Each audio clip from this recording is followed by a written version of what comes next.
ఆంధ్రప్రదేశ్లో ప్రధానమంత్రి నరేంద్ర మోడీ గారు పాల్గొన్న సభ వైఫల్యం చెందిన తీరుపై ఆత్మవిమర్శ చేసుకోకుండా తెలుగుదేశం పార్టీ వారు పలు ఆరోపణలు చేస్తూ పోలీసులపై నెట్టడానికి చేస్తున్న ప్రయత్నం చాలా దుర్మార్గంగా ఉంది.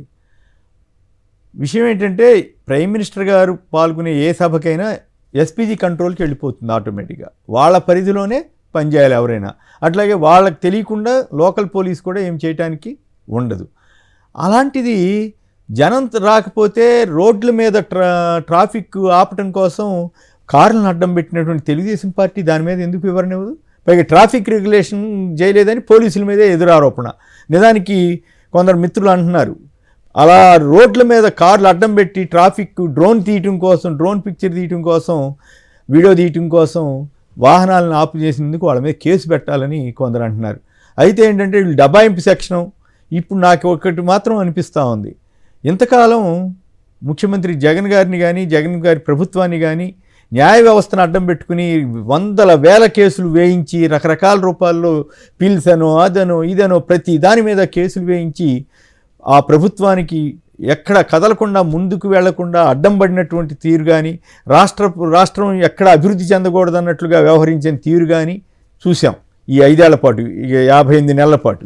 ఇక ఈ 2 నెలలు ఎన్నికల కమిషన్ని ప్రభావితం చేయడం కోసం కేంద్ర ప్రభుత్వం ద్వారా రకరకాల ప్రయోగాలు ఈ తెలుగుదేశం చేస్తుందేమో చూడాలి.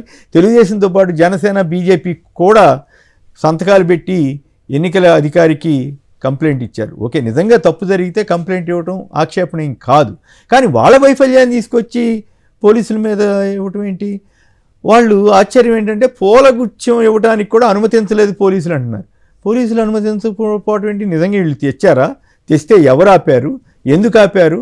ఎవరు ఎట్లా ఆపుతారు? ఎస్పీజీ వాళ్ళు కదా ఆపాల్సింది. ఆపితే ఎస్పీజీ వాళ్ళు ఆపిన తర్వాత లోకల్ పోలీసు ఎవరన్నా అడ్డం పడతారా? పోనీ అటువంటిప్పుడు పురంధరేశ్వరి గారు ఎట్లా జ్ఞాపకం తీసుకొచ్చారు? ఇలాంటి మినిమం కామన్ సెన్స్ ఉన్నటువంటి పాయింట్ల మీద కూడా బురదల్లే ప్రయత్నం. జనం రాకపోతే దానికి పోలీసులు ఏం చేస్తారు? 2500 బస్సులకు ఆర్డర్ ఇవ్వటం ఎందుకు ఇచ్చారు? ఇచ్చితే మరి అటన్నింటినీ తీసుకెళ్ళి అది వాళ్ళ అభిమానులను తెచ్చుకోవచ్చు కదా. మరి 1500 బస్సులు క్యాన్సిల్ చేశారట. ఎందుకు చేశారు చెప్పాలి కదా. అవేమి చెప్పట్లా. చాలా ఆ మైకు నాకు ఎవరో ఫ్రెండ్స్ చెబితే ఆశ్చర్యం వేసింది. చిలకలూరిపేట ప్రాంతాల్లో రికార్డింగ్ డ్యాన్స్ చేసే ట్రూపులు ఉంటాయి. వాళ్ళకి సపరేట్గా వాళ్ళు ఈ మైక్ సిస్టమ్స్ వాళ్ళు పెట్టుకుంటారు. అలాంటి మైక్ సిస్టమ్ తీసుకొచ్చి ప్రధానమంత్రి గారికి పెడతారా అని ఆశ్చర్యం వ్యక్తం చేస్తున్నారు కొందరు మిత్రులు. నాకైతే ఆ మైక్ సిస్టమ్లు వాటి గురించి తెలియదు కానీ, బట్ అది కరెక్ట్ అయితే మాత్రం చాలా హాస్యాస్పదం కదా, వాళ్ళ వైఫల్యం కదా. ఆయన 10 నిమిషాల సేపు ప్రధానమంత్రి గారు అట్లా నిలబడిపోవాల్సినటువంటి పరిస్థితి సిగ్గుపడకపోగా పైగా పోలీసుల మీద టవర్లు ఎక్కారు, అది ఎక్కారు. టవర్లు ఎక్కించినప్పుడు మీకు వాలంటీర్లు ఏమయ్యారు? మీ మీ పార్టీకి సంబంధించిన కార్యకర్తలంతా ఉండాలి కదా, వాళ్ళంతా చేతులు ఎత్తేసారా? వాళ్ళు దించాలి కదా. ప్రైమ్ మినిస్టర్ గారు పవన్ కళ్యాణ్ మాట్లాడుతున్నప్పుడే అక్కడ ఎక్కున్నారు కదా. ప్రైమ్ మినిస్టర్ గారు అడ్డం పడి మీరు దిగండి అని చెప్పారు కదా.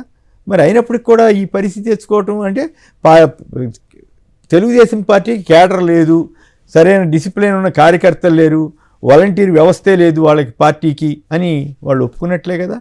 సో ఈ రకంగా చాలా పైగా పుష్పగుచ్చం అని పోని వాళ్ళు తెచ్చుకున్నప్పుడు ముందు ఎజెండాలో ఏముందో చూసి ఆ పార్ట్ కొట్టేయించేస్తే సరిపోయేది కదా. ఏది ప్రధానమంత్రి గారికి చంద్రబాబు, పవన్ కళ్యాణ్ సన్మానం చేస్తారని ఆ ఎజెండాలో పెట్టుకోవటం ఎందుకు? వీళ్ళు తెల్లమొహం వేసుకుని నిలబట్టడం ఎందుకు? ప్రధానమంత్రి గారిని అగౌరవపరిచిన పరిస్థితి తెచ్చుకోవటం ఎందుకు? ఇదంతా కూడా చాలా ఎబ్బెట్టుగా అనిపిస్తూ ఉంది. ఏదేమైనా ఒకటి, పోలీసుల మీద పైగా ఆల్రెడీ ఈనాడు రామోజీరావు గారికి సెంట్రల్ గవర్నమెంట్ వాళ్ళు నివేదిక పంపించేశారంట. ఈయనకి చెవిలో చెప్పారంట. వెంటనే ఎస్పీ మీద వేటు వేస్తారా అని రాస్తున్నారు. ఖచ్చితంగా ఇవన్నీ చూసిన తర్వాత నాకు అర్థమైంది ఏంటంటే కేంద్ర ప్రభుత్వం ద్వారా ఎన్నికల కమిషన్ని ప్రభావితం చేసి ఏదో రకంగా ఎలక్షన్లో లబ్ధి పొందాలని, చివరికి పోలీస్ అధికారులు తప్పు చేయకపోయినా వాళ్ళని ఏదో రకంగా వాళ్ళ మీద కక్ష తీర్చుకునే రూపంలో కానీ, వాళ్ళకి ఓట్లు పడకపోతే చివరికి పోలీసులదే బాధ్యత అనేట్లు చెప్పేటట్టుగా వీళ్ళు ప్రవర్తించబోతున్నారని అనుమానంగా ఉంది. కేంద్ర ప్రభుత్వం కూడా అసలే ఇప్పుడు ప్రైమ్ మినిస్టర్ వచ్చి జగన్ని వాళ్ళు ఆశించిన రీతిలో తిట్టలేదని, దూషించలేదని తెగ బాధపడిపోతున్నారంట.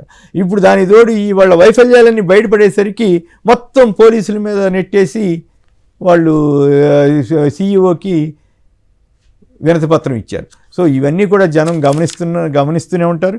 ఖచ్చితంగా చిలకలూరుపేట వద్ద జరిగిన సభ ఫెయిల్యూర్కి తెలుగుదేశం బాధ్యత వహించాలి. వీళ్ళు అనవసరంగా తెలుగుదేశంతో పాటు జనసేన వెళ్ళిందంటే వాళ్ళు సంతకం పెట్టారంటే అర్థం ఉంది, కానీ బీజేపీ వాళ్ళు కూడా సంతకం పెడుతున్నారంటే ఆ వినతి పత్రం మీద వాళ్ళు కూడా గుడ్డిగా చంద్రబాబుని అనుసరిస్తున్నారు. దీనివల్ల వాళ్ళకే నష్టం తప్ప, ఎందుకంటే అసలు బీజేపీ సభలకు వెళ్తే రాష్ట్రానికి ద్రోహం చేసినట్లే అని చెప్పిన చంద్రబాబు గారితో ఇప్పుడు వాళ్ళు అలయబలయ చేసి తిరుగుతున్నారు. సరే ఏం జరుగుతుందో కానీ, బట్ అనవసరంగా ఇప్పుడు చాలామంది ఎగ్జాంపుల్ చెబుతున్నారు, రోడ్ షోల్లో నువ్వు తొక్కిసలాట చేస్తున్నావా అంటే కోర్టు ఒప్పుకోలేదు. మరి చంద్రబాబు గారు వాళ్ళంతా ఏంటో మీద పడ్డారు. కందుకూరులో 8 మంది చనిపోయారు. గుంటూరులో అవేవో కిట్లు పంపిణీ చేస్తాం, ఏదో సరుకులు పంపిణీ చేస్తామని చీరలో ఏవో పంపిణీ చేస్తామని చెప్పి తొక్కిసలాటకు గురి చేశారు. అక్కడ 3 చనిపోయారు. వాటి మీద అయ్యా నెట్ రోడ్డు మీద రోడ్ షోలు వద్దు అంటే కోర్టు ఒప్పుకోలేదు. ఇప్పుడు దానికి ఇప్పుడు తెలంగాణలో ఆయన ఎన్నికల అధికారి చెబుతున్నారు రద్దీ ఉన్న రోడ్ల మీద షోకి అలౌ చేయమని చెప్పి. మరి ఈ పరిస్థితి మరి ఆంధ్రలో కూడా వస్తుందో రాదో తెలియదు. బట్ ఒకటి మాత్రం వాస్తవం, ఇక ప్రతిరోజు కూడా తెలుగుదేశం పార్టీ వారికి జనం మీద నమ్మకం పెట్టుకోకుండా ఈ రకంగా పోలీసులను తెచ్చడం, లేకపోతే కేంద్ర ప్రభుత్వాన్ని అడ్డం పెట్టుకోవటం, ఎలక్షన్ కమిషన్ కంప్లైంట్ చేయటం, ఉన్నవి లేనివి ఇవన్నీ చేసే అవకాశం అయితే కనపడతా ఉంది స్పష్టంగా. ఇప్పటికే చంద్రబాబు గారు నా మీద ఆర్టిఫిషియల్ ఇంటెలిజెన్స్ ఆధారంగా బొమ్మలు వేస్తున్నారన్న దాంట్లో ఏమైనా అభ్యంతరం ఉంటే కంప్లైంట్ చేయొచ్చు. కంప్లైంట్ చేయకుండా ఈ ప్రచారానికే మరి ప్రాధాన్యత ఇచ్చినట్లు ఉంది. అదే జగన్ గారి విషయంలో వాళ్ళు చాలా స్పష్టంగా వాళ్ళు ఎట్లా అభ్యంతరకరమైన వ్యాఖ్యలు, అసభ్యకరమైన వ్యాఖ్యలు చేస్తున్నారో తీసుకెళ్ళి సీఈఓ గారికి ఇచ్చారు. సీఈఓ గారు నోటీస్ ఇచ్చారు. నోటీస్ ఇచ్చి తొలగించమన్నారు. అట్లాగైతే వీళ్ళు కూడా చేసుకోవచ్చు. కానీ అన్నిటికీ మసిపూసి మారేడికాయ చేయాలని తెలుగుదేశం పార్టీ చేస్తున్న ప్రయత్నాలు ప్రజలంతా గమనిస్తున్నారని మాత్రం చెప్పక తప్పదు.